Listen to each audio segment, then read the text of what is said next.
My first question would be about this security guarantees for Ukraine. How would you like to see this robust security guarantees for Ukraine, and can the United Kingdom, France and other European allies provide Ukraine with enough security without American commitment, without US backstop? Yeah, it's a very difficult question. And one of the reasons I think it is so difficult is if you look at it in detail. Let's take one example. One military assessment said that we would need to have a force of 100,000 soldiers in Ukraine to provide that security guarantee. My country, we have 74,000 soldiers in the British Army, so it feels like we're almost there. But if you look at how many of our soldiers can be deployed, because some of them are doing training, some of them are in logistics, some of them, it's about 35,000 that can be deployed. Only British troops. I'm just talking about British troops now. And if you wanted to have an enduring presence in Ukraine, let's supposing they were there for 4 months at a time, you'd have to have one team deployed, another team preparing to deploy, and the team that's just come back having some holiday and a break. So you'd need to have 3 units, 3 times the number of forces that are actually deployed there. If you have 30,000 available, that means you can only support 10,000 on the ground at any one time. So if the United Kingdom can only do 10,000, let's supposing France and Germany can do a similar number, that still isn't half of the forces that are needed. So where do the rest of the forces come from? Poland is spending a lot more money on defence now, but if I was Polish, I'd be more worried about defending my country than putting forces into Ukraine. And there are some countries like Italy which are still not taking this very seriously at all. So practically, it's very difficult. I think the one thing that and we heard our British Prime Minister talking to this, is we didn't want to get involved with a no-fly zone at the start of the war, but I do think a no-fly zone would be a very effective way of stopping Russia advancing.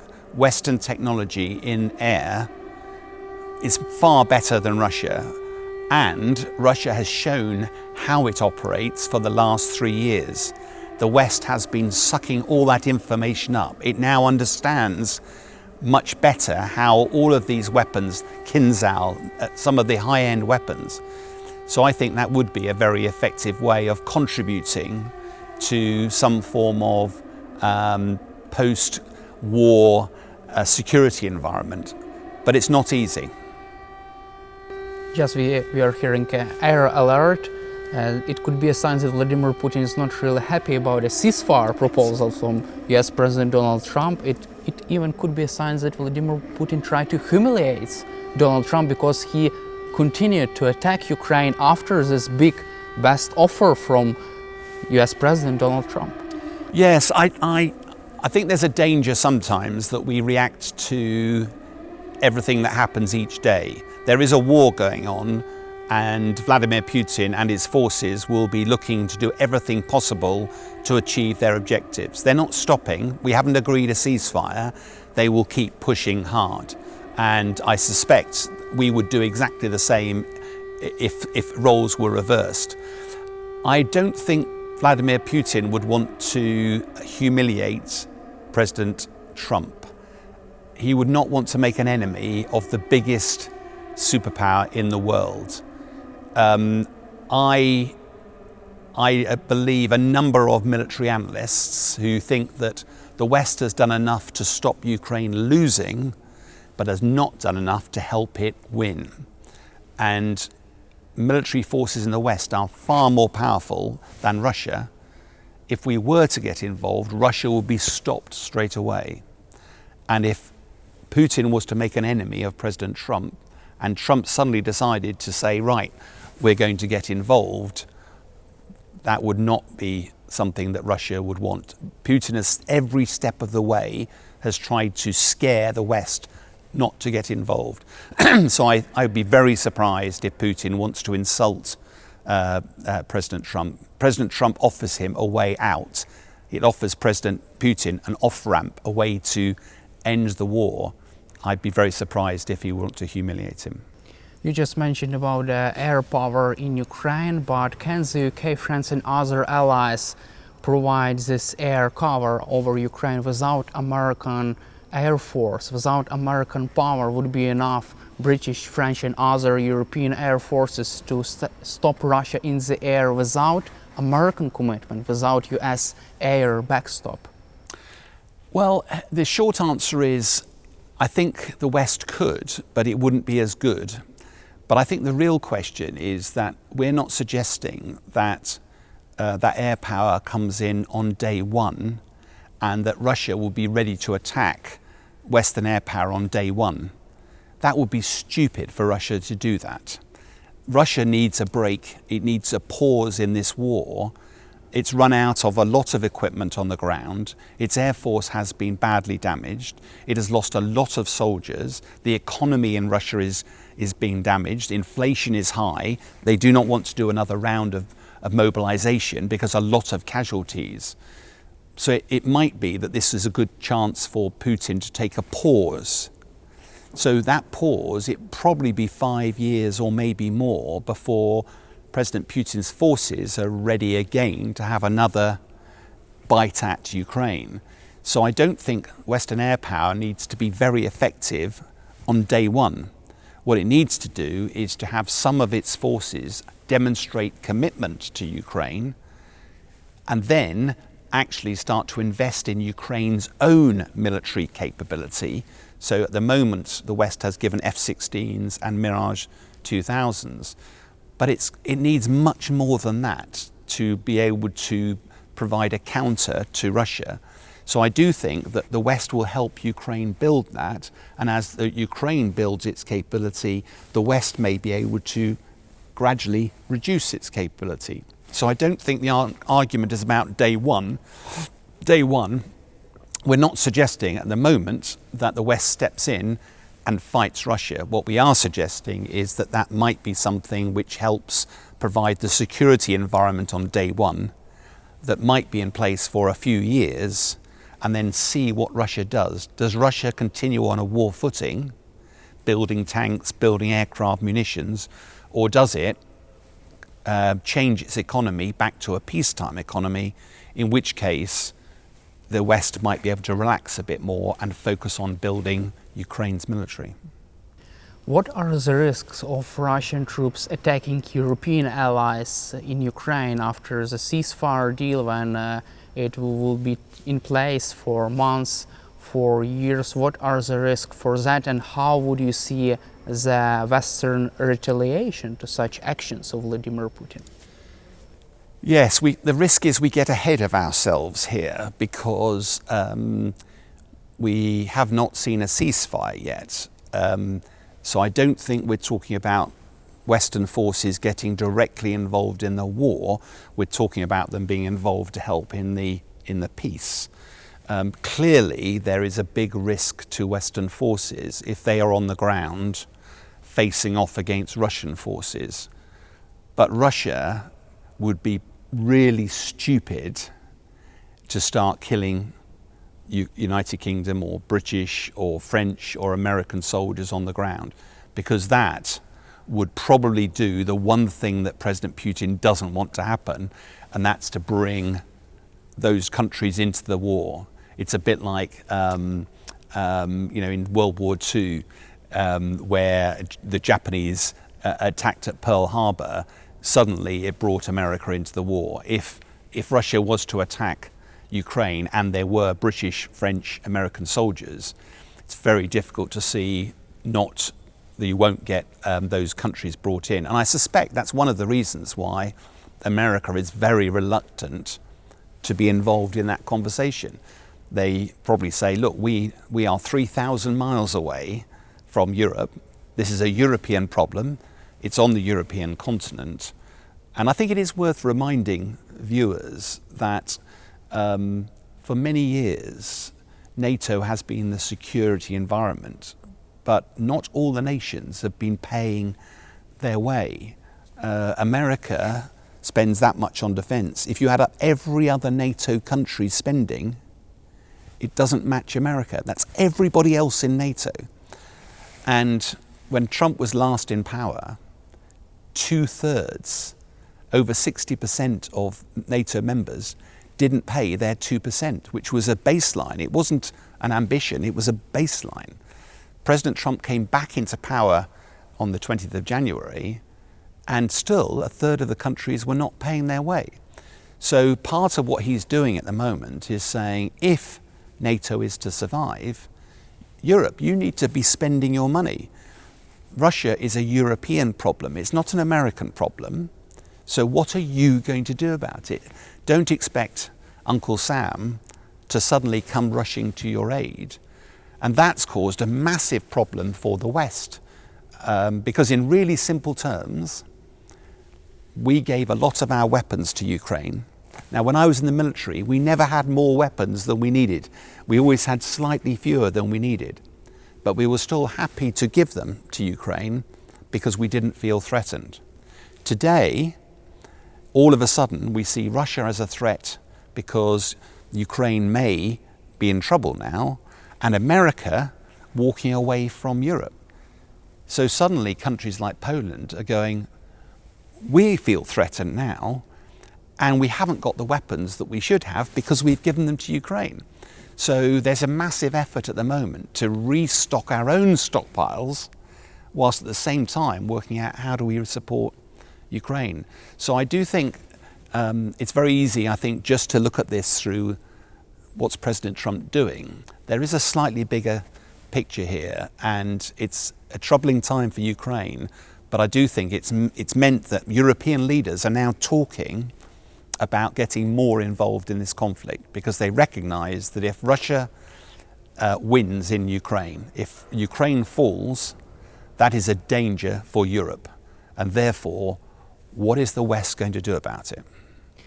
Let's cover also possible scenarios of a ceasefire. I know it's a hypothetical question, but if European troops are being attacked by the Russian side, would you expect the US to participate in any kind of retaliation?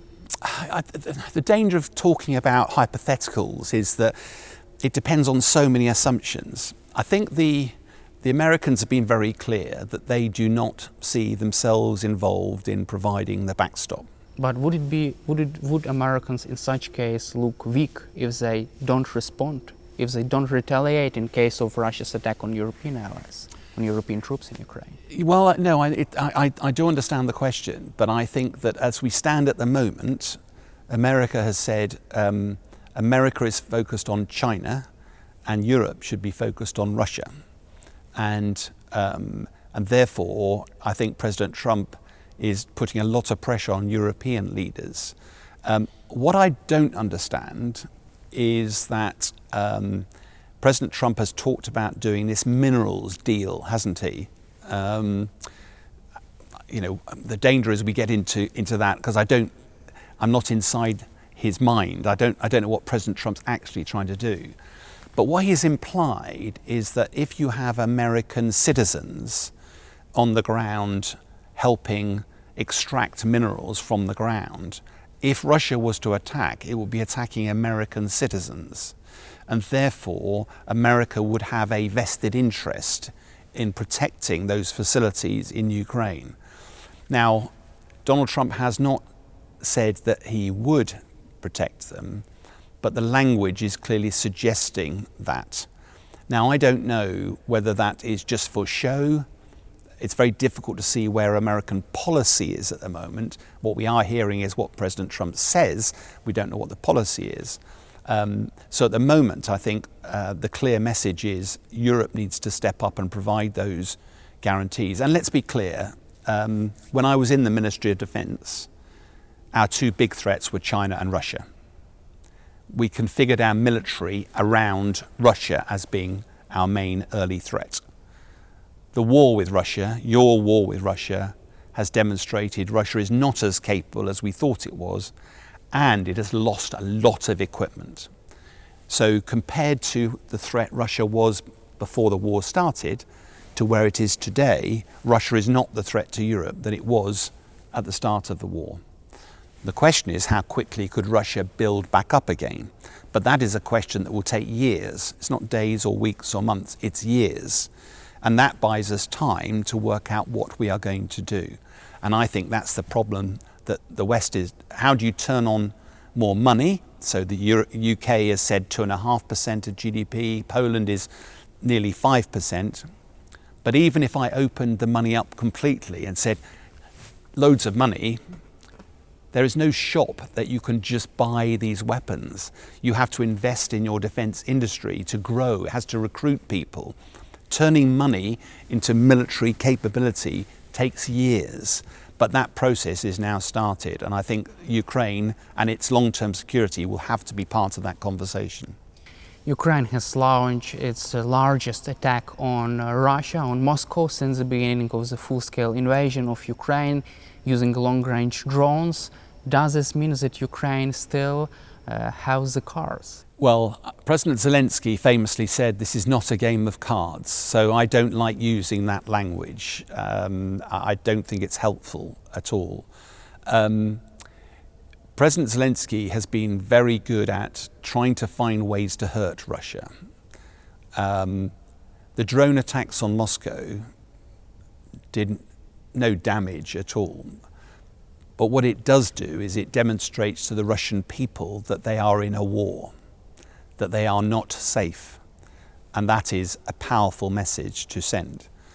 The most effective drone strikes that Ukraine are doing are probably against the oil and gas facilities, because they have reduced Russia's ability to sell oil and gas, make money, and use money to generate weapons or buy them from Iran or North Korea. But President Zelensky has famously said he wants his industry here to build 1 million drones a year, and he's looking to buy over 4 million first-person view drones because they are so effective on the battlefield. But none of that is helping slow the advance of Russian forces on the ground. Over the last few weeks, Russia has increased the rate at which it has marched forward. So whilst I think I understand why the attacks on Moscow, the attacks on energy are a very good way of Ukraine fighting back, the key metrics of success in this war are territory, and Russia is seizing territory. US President Donald Trump says neither Ukraine nor Russia has the cards. What is your reaction to the statement? Well, first of all, I agree with President Zelensky that this is not a game of cards. What Trump is clearly doing is he sees negotiation a bit like a real estate deal. And if you're going to negotiate, what are your strong points and what are your weak points, and how do you negotiate? But that, I think, betrays a lack of understanding. President Trump has never served in the military, as far as I'm aware. It doesn't appear that he's taking any briefings from his military experts. In fact, he sacked all of his senior military experts. So it's very difficult to see how he's making an informed judgment. And the problem with a real estate deal is that it's something tangible, it's property. And there's a lovely quote that says, not everything that can be measured is of value, and not everything of value can be measured. If you are sitting around a table negotiating, you're negotiating those things you can measure. President Zelensky is fighting for his country. That is about people, it's about courage, it's about your survivability, your culture, your people. How do you measure that? This is not about a simple negotiation. This is actually about how do you bring security to Ukraine.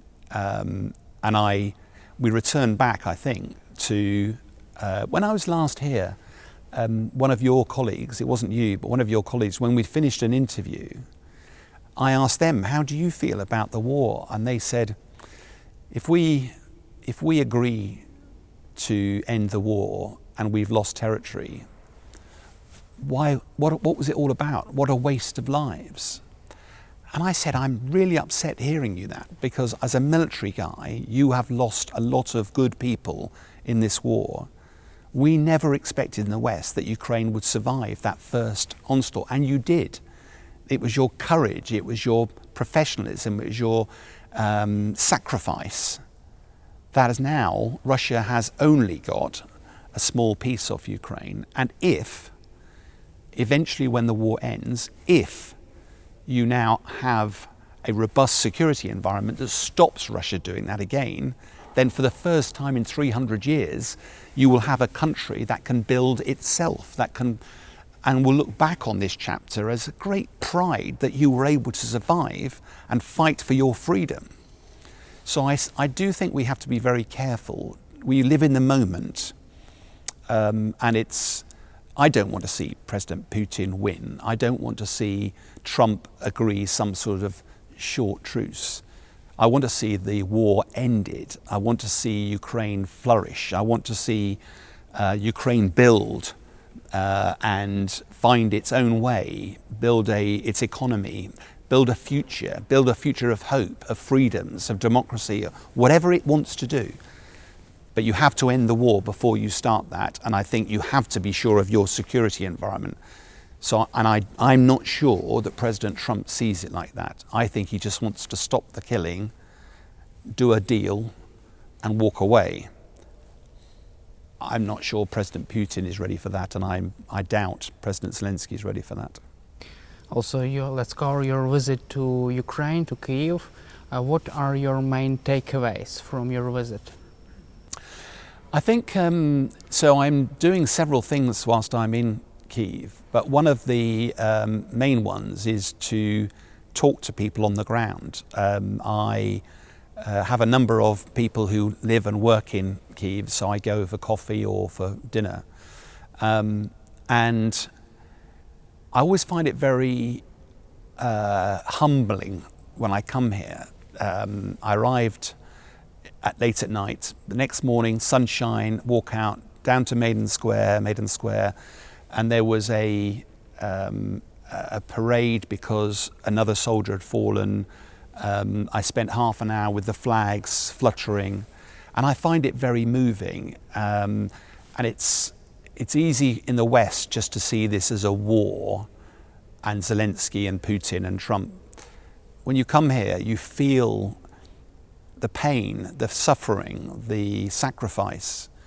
And it's also interesting to see, early in the war, I was doing some media work, and several Ukrainian translators in the UK who I knew would drag me out for a coffee and give me a very hard time. Why are you so negative? We will kick Russia out. They've done this before. We will win. Why do you think we won't? But I do sense now there's a tiredness, a weariness in the country. You know, is this about winning? Is this about kicking Russia out of every corner? And whilst that was the view a year or two ago, it doesn't feel like that's the view now. It feels much more about, we need to bring this war to an end. We need to bring this suffering to an end. When is it going to end? How is it going to end? And I think that's a very different feel on the ground. Can I speak for the whole of Ukraine? No, of course I can't. You're much better placed to do that. But the value of being here, even just for a few days, and visiting and meeting and helping, all I think helps have a better awareness of what it feels like on the ground. Thank you, Sean, for your time, for your support for Ukraine. It was a pleasure to speak with you in the National Aviation Museum here in Kyiv, or the National Aviation University, and glory to Ukraine. Ukraine. Героям слава. Thank you very much. Good.